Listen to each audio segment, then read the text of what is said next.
Hola, soy Nujavi Ramírez y te doy la bienvenida a El Arte de Existir, el podcast de Jorge Sentner.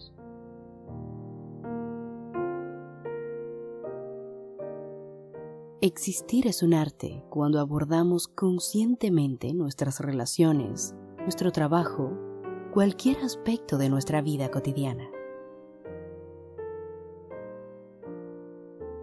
Es un arte existir si nos sentimos creativos. Cuando transformamos nuestra existencia en un arte, nuestra vida rebosa de sentido.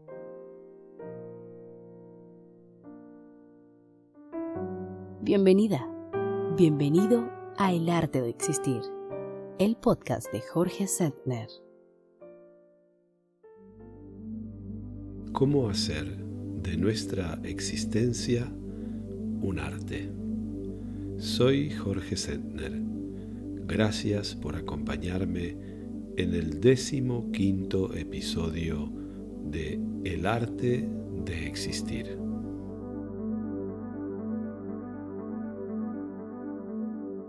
Hace pocos días recibí un correo electrónico en el que un oyente del podcast me decía que, en su opinión, los episodios deberían ser más breves.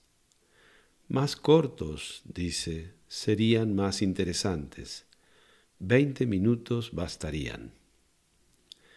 Otra persona me ha sugerido que traiga al podcast más invitados.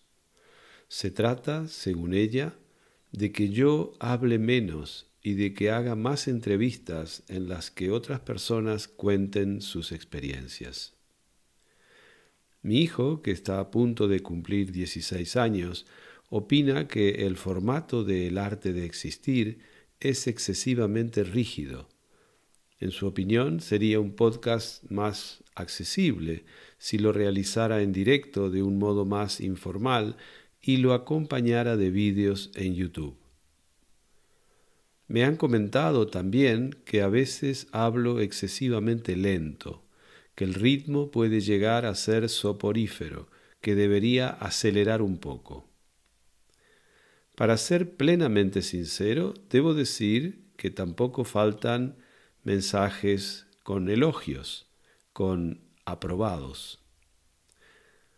Recibo con sincero agradecimiento todos los comentarios que se me hacen sobre el podcast. Los escucho con atención, los valoro, reflexiono sobre cada uno de ellos. Todos, de alguna manera, me resultan útiles. Esta situación no es nueva para mí. A lo largo de 40 años he ido publicando libros, tal vez incluso demasiados, y así aprendí que ofrecer algo al público es en gran medida un voluntario ejercicio de exposición. Exponerse es una forma de dar. Es dar, pero también pedir y recibir. Publicar, expresarse ante potenciales oyentes o lectores, es una manifestación del propio y singular existir. Lógicamente, esa señal repercute en el mundo y nos devuelve su eco. La diversidad de acogidas, opiniones y comentarios que genera el podcast me hace recordar un chiste que, como toda buena expresión de humor, está cargado de contenidos existenciales. En el chiste que hoy quiero compartir hay dos protagonistas, un joven y exitoso abogado y su madre. Con ocasión de su cumpleaños número 37, el abogado recibió de su madre un bonito regalo, 2 corbatas de seda. Una era roja, la otra verde. Semanas después, el abogado se prepara para ir a cenar en casa de su madre. Frente al espejo piensa: hoy, con esta camisa, voy a estrenar la corbata roja que me regaló mamá. Seguramente ella se sentirá muy feliz al ver lo bien que combina la corbata que me regaló con esta camisa y esta chaqueta. Poco rato después, elegantísimo, bien afeitado y con un ramo de flores en su mano izquierda, toca el timbre en casa de su madre. La mujer abre la puerta, lo ve y, a modo de saludo, dice: «Ya sé, no me expliques nada. La corbata verde que te regalé no te gustó». No necesito explicar que seguramente de haberse puesto la corbata verde, el decepcionado y decepcionante comentario de su madre habría sido igual de frustrante. La roja no te gustó. ¿Qué podría hacer? ¿Qué corbata podría ponerse el joven abogado del chiste para que su madre mostrara un poco de felicidad y de contento? Me temo que nada, porque el mensaje tácito que su madre le está dando es muy claro. Hagas lo que hagas, no lo conseguirás. No hay manera de que no te equivoques.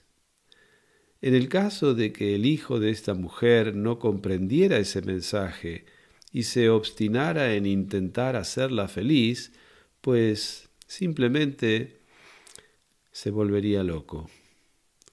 Porque ella ya ha elegido no sentirse feliz, y la fuerza de esa elección hace inútiles los esfuerzos de su hijo, condenado a experimentar sistemáticamente la frustración.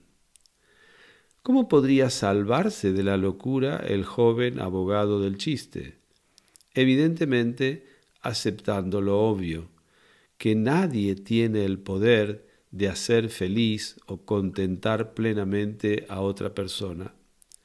Se salvaría de la locura si aceptara que el contento, la paz interior, la felicidad o como queramos llamarlo, son experiencias de las que cada uno de nosotros es único y exclusivo responsable. Para muchas personas no es fácil aceptar algo así. Al joven abogado del chiste, admitir con humildad que no tiene el poder de hacer feliz a su madre, le permitirá comprender que tampoco él puede poner su felicidad y contento en manos de su madre. Su madre tampoco tiene el poder de hacerlo feliz a él. Esto es un dato importante, porque si la otra persona no tiene el poder de hacernos feliz, tampoco lo tiene de provocarnos infelicidad o hacernos sentir desgraciados. Así, el joven abogado tendrá que elegir la corbata que más le guste a él entre todas las que tiene en su guardarropa. O tendrá que elegir no ponerse ninguna de las corbatas que ha recibido como regalo de su madre, o no llevar corbata alguna. En suma, tendrá que aprender a consultar con su propia conciencia lo que desea hacer, lo que le conviene hacer, lo que prefiere hacer. Y claro, tendrá que vivir siendo fiel a su conciencia. Repito lo dicho antes. Yo recibo con sincero agradecimiento todos los comentarios que se me hacen sobre el podcast. Los escucho con atención, los valoro, reflexiono sobre cada uno de ellos. Y luego me dejo sentir, observo cómo resuenan en mí esas opiniones. Soy consciente de que es imposible satisfacer plenamente a todos los oyentes al mismo tiempo. Soy consciente de que lo más importante es sentirme a gusto con los contenidos y la forma de cada episodio que comparto con los oyentes. Ya que hoy se me ha ocurrido hablar de esto, aprovecho para dejarte una pregunta. ¿Cuántas veces en tu vida te tratas a ti mismo, a ti misma, como la madre del abogado trata a su hijo? ¿Cuántas veces en tu vida, sin darte cuenta, te estás diciendo, hagas lo que hagas, te pongas la corbata que te pongas, es inútil, no lo conseguirás? En este 15º episodio de El arte de existir, escucharás una nueva charla con Davi Carneiro. Hablaremos sobre, como dice Davi, el abismo que existe entre nuestra percepción de las cosas y las cosas tal como son. Luego, en la sección Inspiraciones, Carla Marcos lee un breve fragmento de mi libro Esa voz que me habla. La coda de este episodio es muy especial. Volvemos a contar con la colaboración del guitarrista Guillermo Rizzotto. La guitarra de Guillermo viene al encuentro del piano de Antonio Mazzei. Te invito a disfrutar de esa improvisada y maravillosa celebración del instante a través de la inspiración musical. Muchas gracias por acompañarme en el 15º episodio de El arte de existir. Jorge charla con Davi. Un diálogo abierto de corazón a corazón. Hoy me gustaría empezar con una historia sobre un hombre que se fue de fiesta con los amigos y tomó unas cuantas cervezas. Y cuando se volvió a su casa por la noche, se encontró con una gran serpiente. Entonces él fue prontamente, cogió un hacha y destrozó la serpiente. Y cuando despertó por la mañana, hacía un hermoso día de verano, y el hombre quiso cuidar de su jardín. Entonces ha tenido una gran sorpresa porque ha descubierto que su manguera estaba toda destrozada. Muchas veces, Jorge, hay un abismo entre nuestra percepción de las cosas y las cosas como elas son. ¿Estamos constantemente confundindo nuestra manguera con una serpiente, Jorge? Es muy bonita esa historieta, ¿verdad? Y muy significativa. Nosotros percibimos de alguna manera y tomamos por realmente existente nuestra percepción. Y entonces, en efecto, es como si fuéramos borrachos todo el tiempo. Esto nos da una ilusión de estar en un cierto mundo, pero no estamos en contacto con lo que es. No sería tan grave si no fuera porque la percepción errónea que tenemos fundamental y que más nos hace sufrir es la percepción de nosotros mismos. También nosotros creemos ser eso que percibimos. Y claro, nosotros percibimos, por un lado, lo que se manifiesta de nosotros, que es nuestro cuerpo, que va cambiando con el paso del tiempo. Luego, también nos identificamos con nuestros pensamientos, a los que nosotros percibimos en nuestra mente, y también ellos van cambiando, van sucediéndose. También las emociones van sucediéndose. También las creencias van sucediéndose. Y nosotros estamos convencidos de ser todos esos fenómenos impermanentes que se van sucediendo en nuestro campo perceptivo.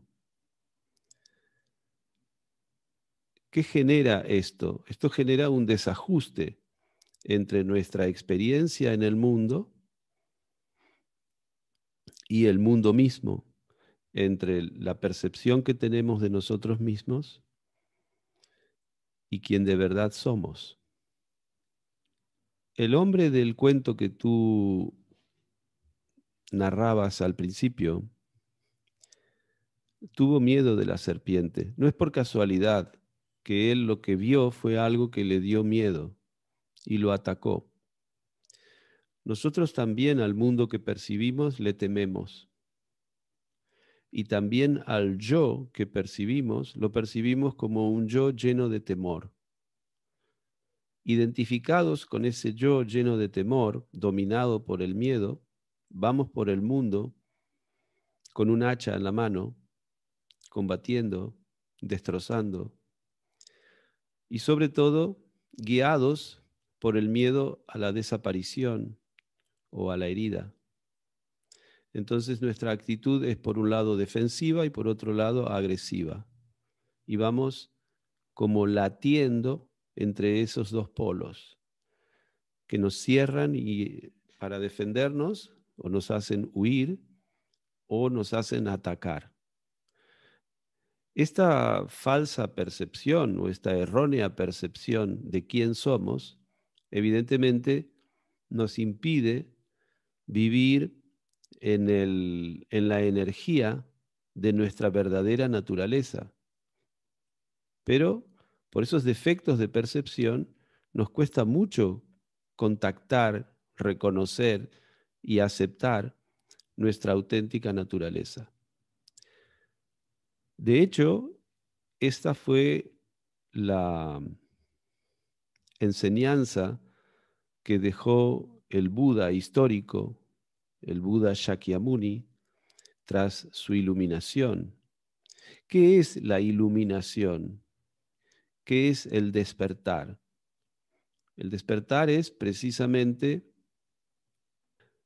el comprender, el realizar nuestra auténtica naturaleza.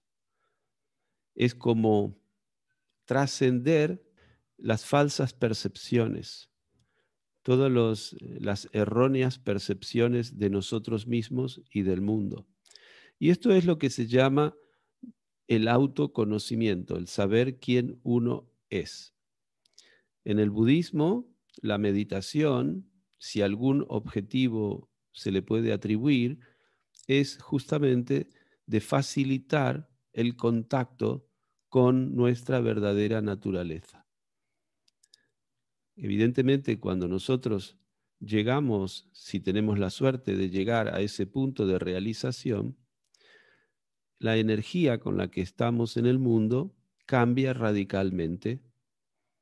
Dejamos de vivir para defendernos, para salvarnos, dejamos de vivir atacando, dejamos de vivir dominados por el miedo y la energía que aparece en nosotros es la energía que nos pertenece, que nos constituye esencialmente, que sería la energía del amor, lo que en tradición cristiana se llama el Cristo en nosotros, nuestra dimensión crística, puro amor.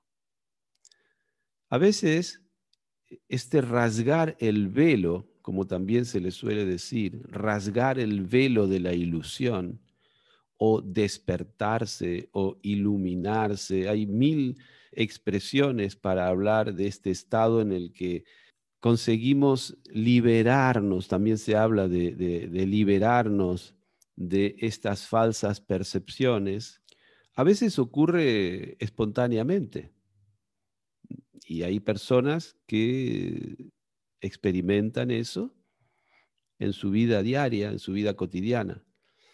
Otras veces ocurre en situaciones muy especiales, por ejemplo, durante una enfermedad o durante un accidente o cuando ha nacido un niño, por ejemplo, en acontecimientos especiales en los que de pronto nuestra conciencia, por algún motivo, sufre una dilatación súbita y tenemos una comprensión distinta de quién somos nosotros, qué es el mundo. Es como si de pronto se efectuara una conexión instantánea con el conocimiento profundo que nos constituye. Y en ese momento, nuestra dimensión corpórea, nuestra dimensión manifiesta, llega a una especie de maridaje con nuestra dimensión esencial. Entonces, el hombre que somos aquí en la tierra, que ha nacido y que está haciendo su experiencia sobre la tierra, de pronto es también quien de verdad él es. Y por lo tanto, tiene una manera de relacionarse con todo lo que es completamente diferente. Puesto que es una experiencia de nuestra dimensión humana, también esta experiencia de la iluminación o de la liberación o del despertar no dura, es decir, no queda en el tiempo, no se prolonga en el tiempo, son instantes. Y hay gente que puede vivirlo un día y hay gente que puede vivirlo un año. No hay una ley en esto. Sí es verdad que cuando has experimentado este tipo de despertar, sin duda al hombre que somos le queda una memoria de haber experimentado eso y de cómo se ha sentido. Es decir, le queda la memoria de ese estado de libertad plena, de ser plenamente uno mismo, de estar, digamos, en el amor. En muchos casos, este despertar, esta liberación, es seguida de momentos muy oscuros, lo que San Juan de la Cruz llamaba la noche oscura del alma.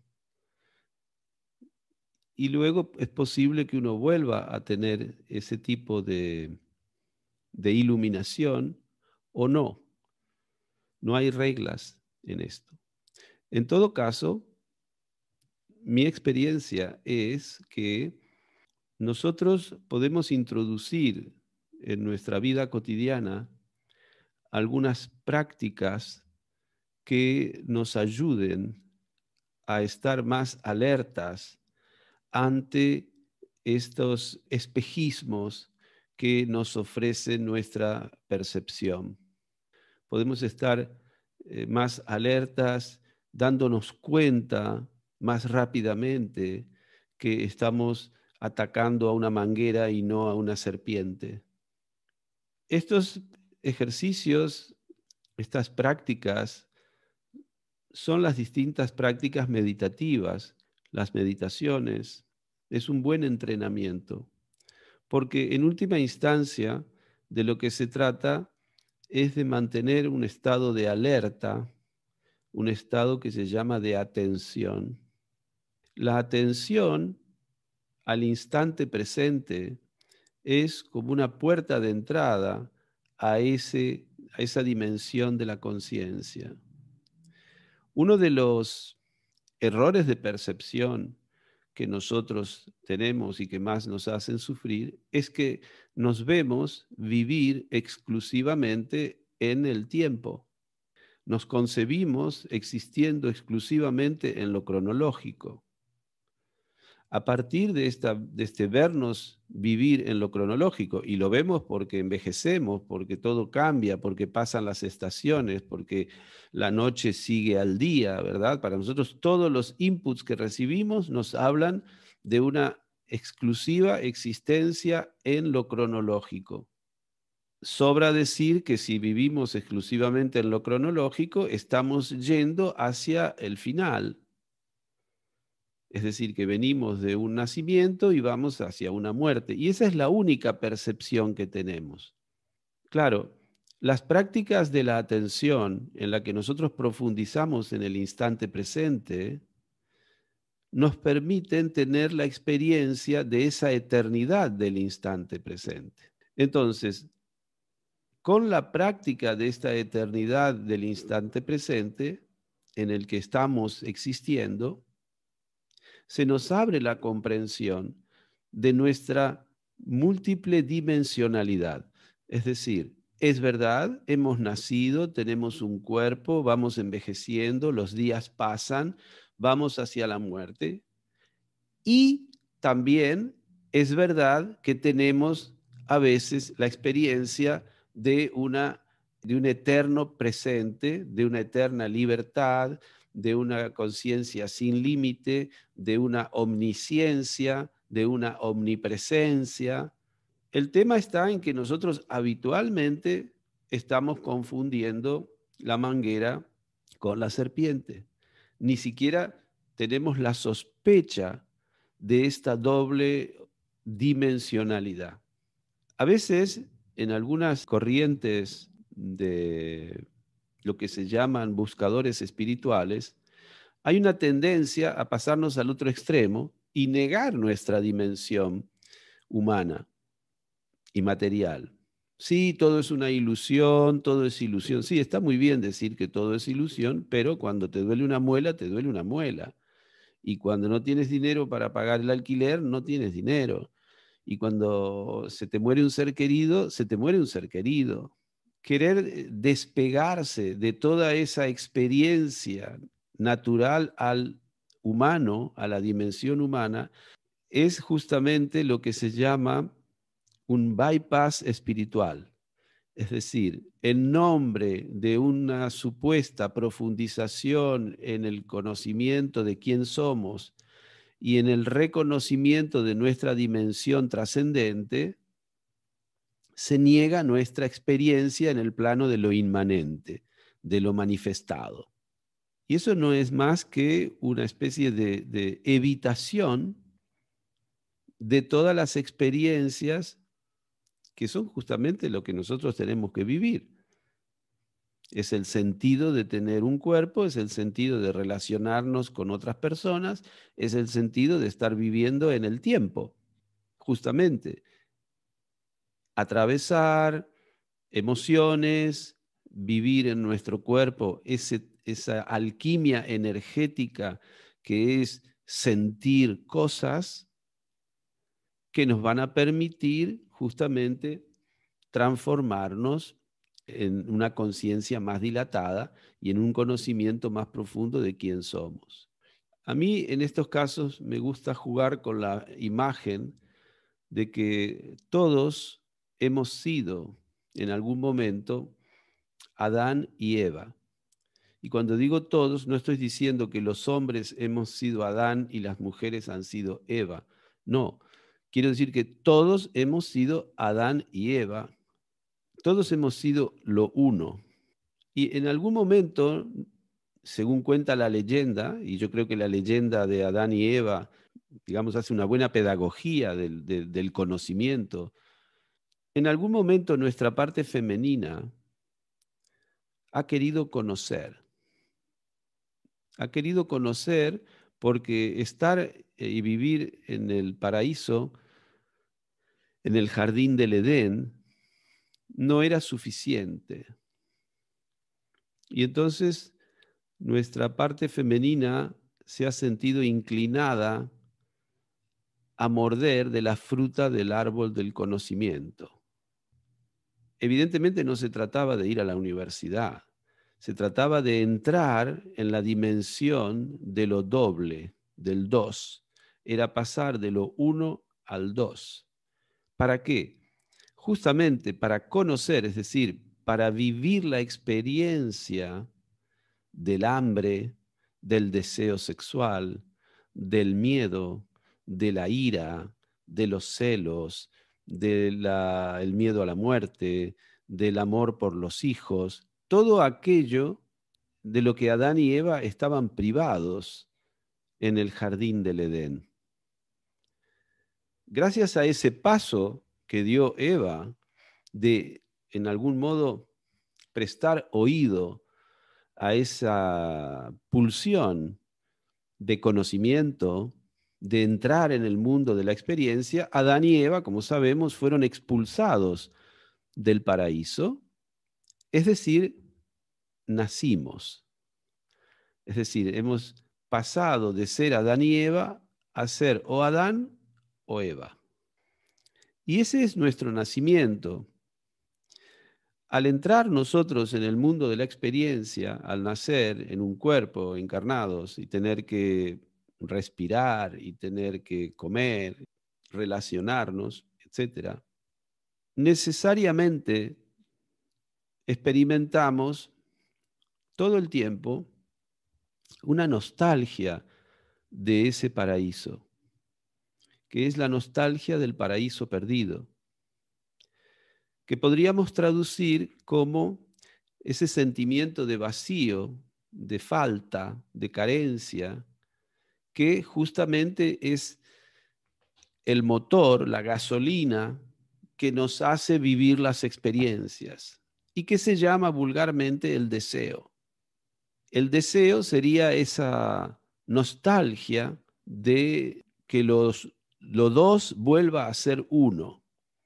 Y entonces vamos buscando, impulsados por el deseo, distintos objetos del deseo, que puede ser el deseo de mamar, el deseo de jugar, el deseo de estar con los amigos, el deseo de comprarnos una moto, el deseo de estudiar una carrera, el deseo de hacer una familia, de hacer un viaje, de ser artista, etcétera, etcétera. Eso cambia constantemente.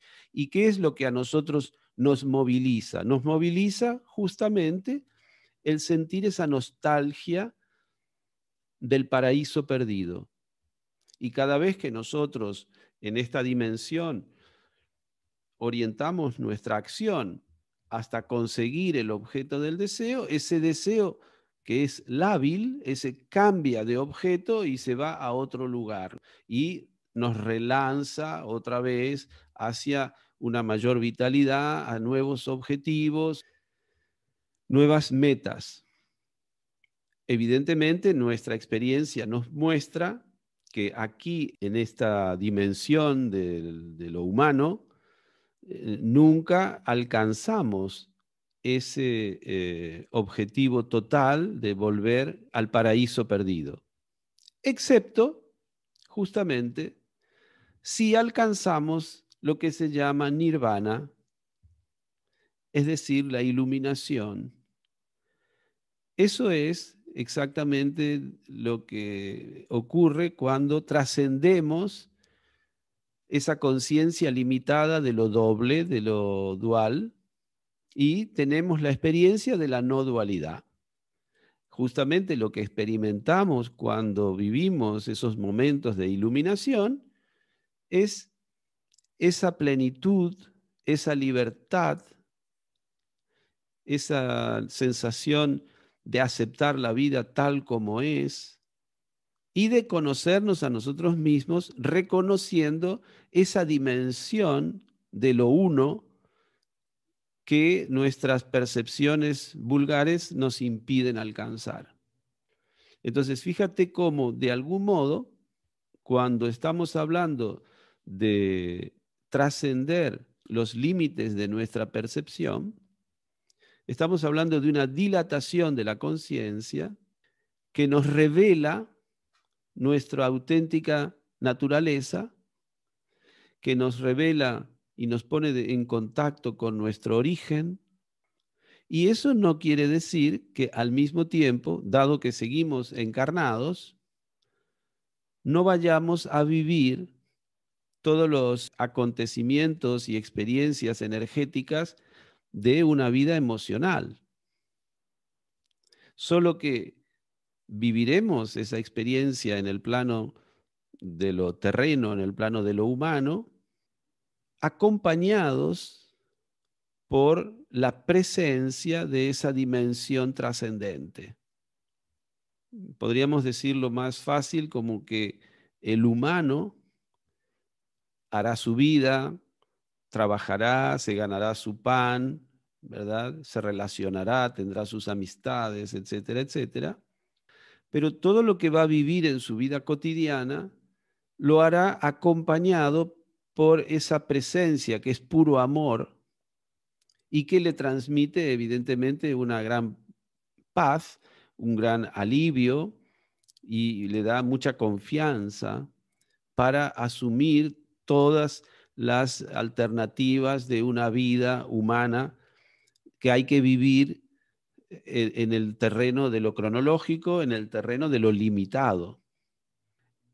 El que nosotros tengamos lo que también se llama samadhi o lo que también se llama nirvana, distintos nombres de distintos estados de conciencia en los que justamente trascendemos los límites de la percepción y comprendemos o realizamos nuestra auténtica naturaleza, no impide que nosotros continuemos siendo hombres y mujeres que tienen que sobrellevar la vida cotidiana desde su condición existencial, limitada.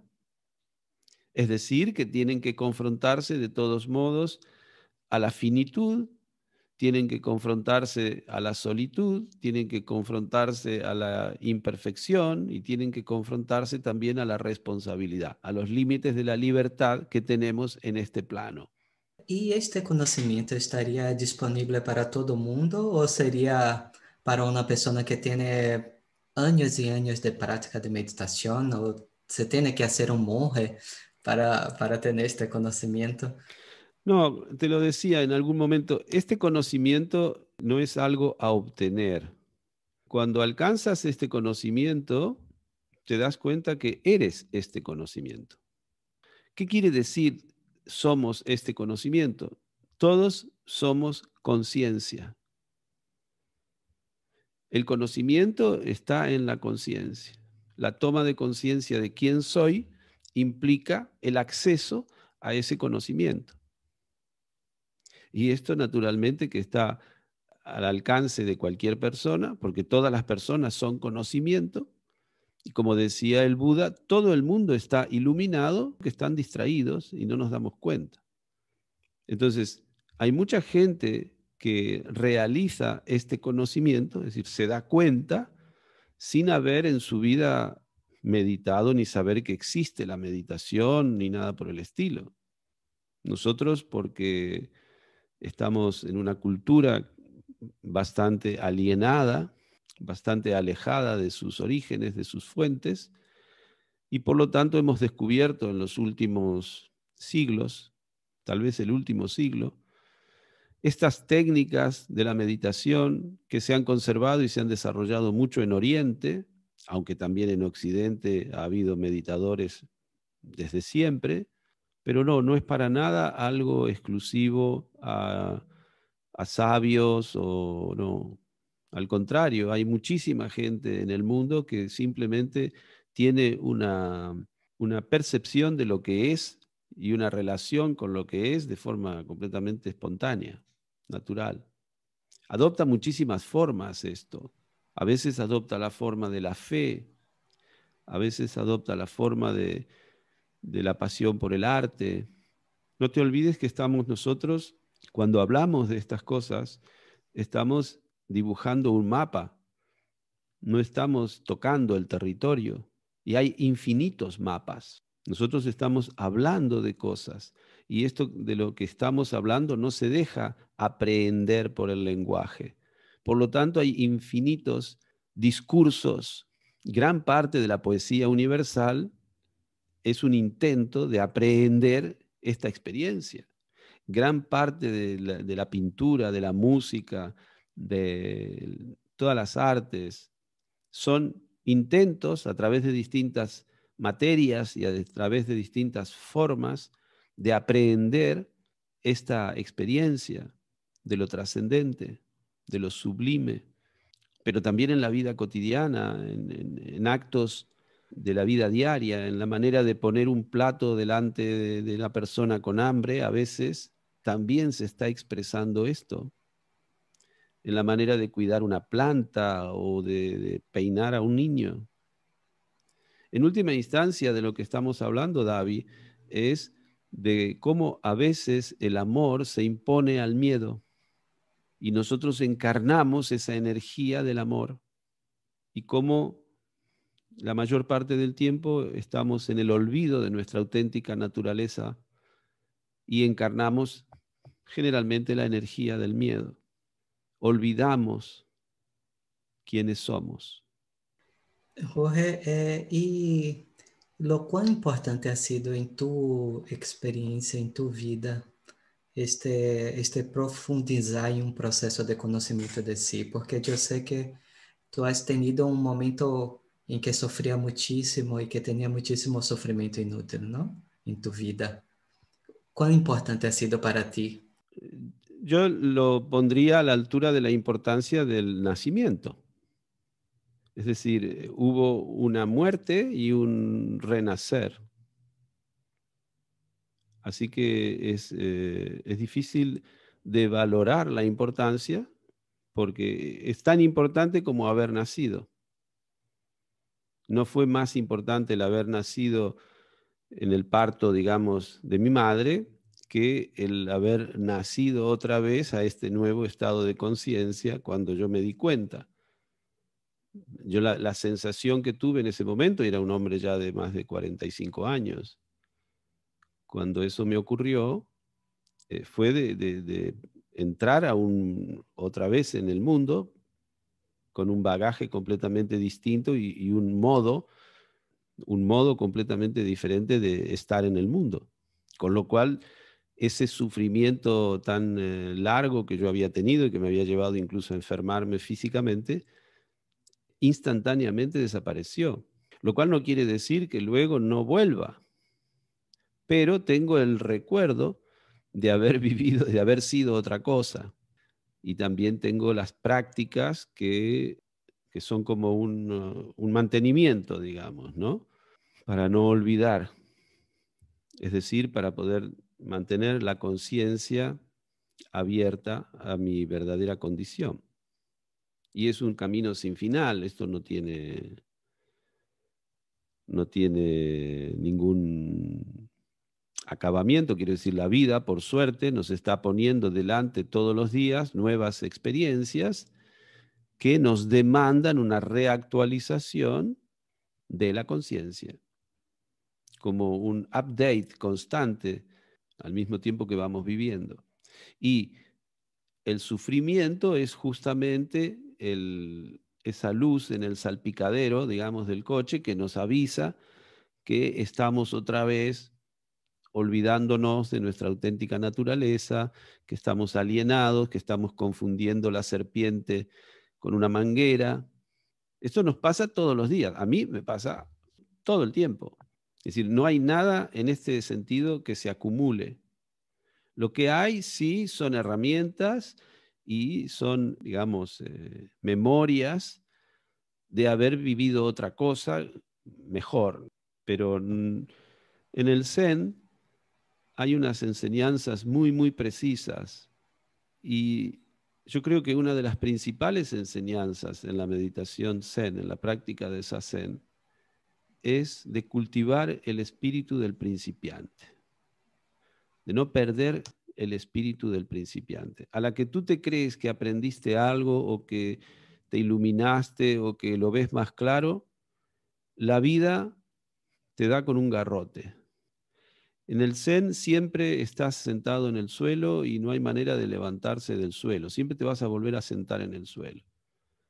Es una manera de decir, no te hagas la ilusión de que ya aprendiste algo, de que supiste algo. Y un buen maestro Zen, justamente, cuando percibe en el discípulo que el discípulo empieza a ilusionarse con haber progresado, por ejemplo, el maestro te pone en tu lugar y te manda otra vez al punto de partida. Siempre un buen maestro te estará demostrando que tu supuesto progreso, tu supuesta cambio, tu supuesto crecimiento es una ilusión. Y entonces constantemente te están volviendo a poner en el punto de partida.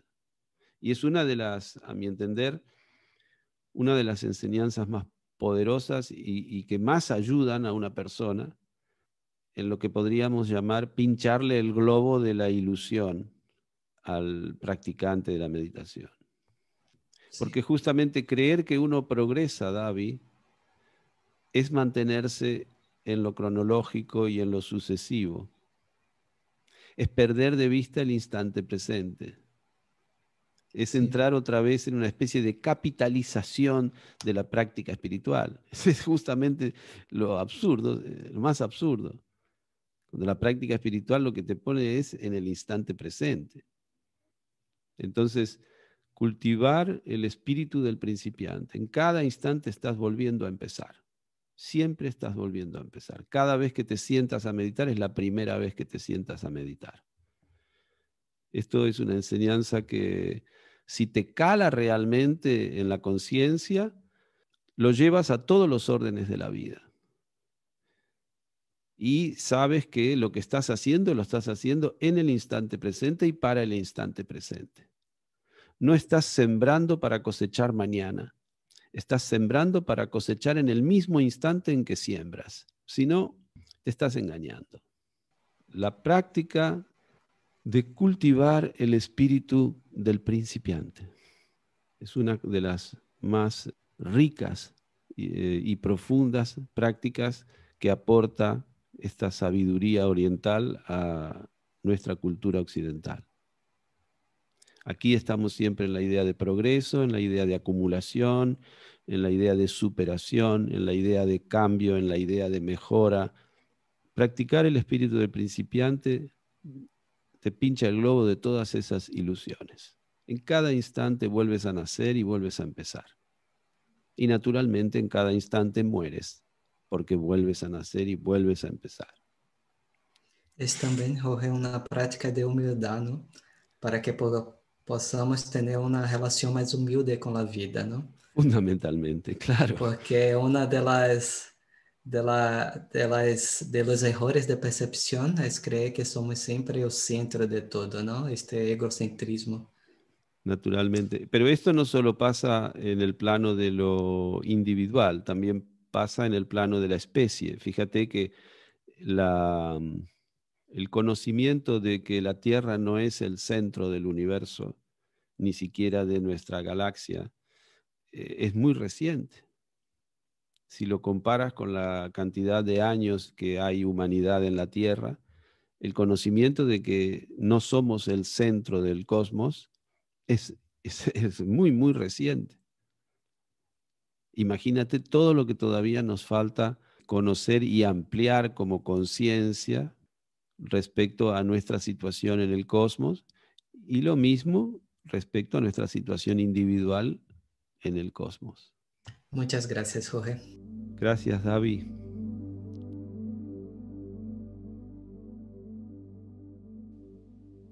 ¿Qué te inspira en la vida?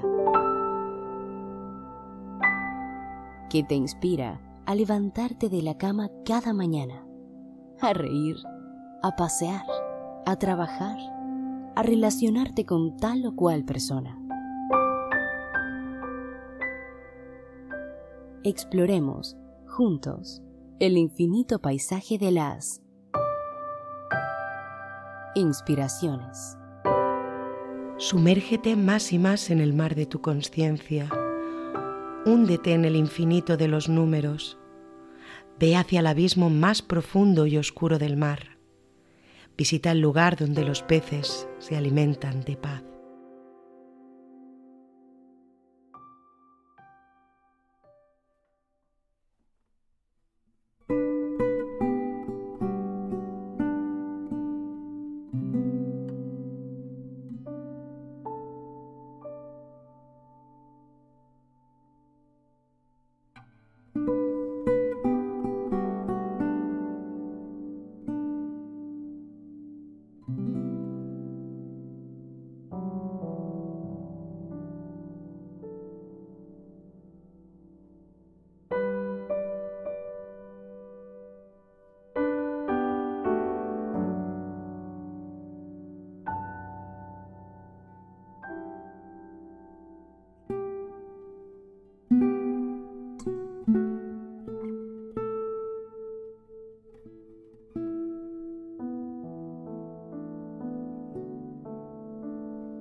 Muchas gracias por escuchar este podcast. Tu presencia completa el sentido de nuestro trabajo en el arte de existir. Un nuevo episodio estará a tu disposición en 15 días. Si lo deseas, tienes la posibilidad de suscribirte a través de Spotify, Apple Podcast o la plataforma de tu preferencia. Te recuerdo que puedes hacernos llegar tus preguntas para la consulta o la sugerencia de temas que consideres de interés al correo electrónico jorgesentner@elartedeexistir.com. Para mantenerte al día de las actividades que propongo, talleres de grupo, retiros de meditación, charlas, publicaciones, etc., no dudes en suscribirte a nuestra newsletter o seguir las redes sociales que figuran en la descripción de este episodio. Hasta muy pronto. Soy Jorge Sentner. Ojalá que este podcast sea una fuente de inspiración en tu propósito de hacer de tu vida un arte, el arte de existir.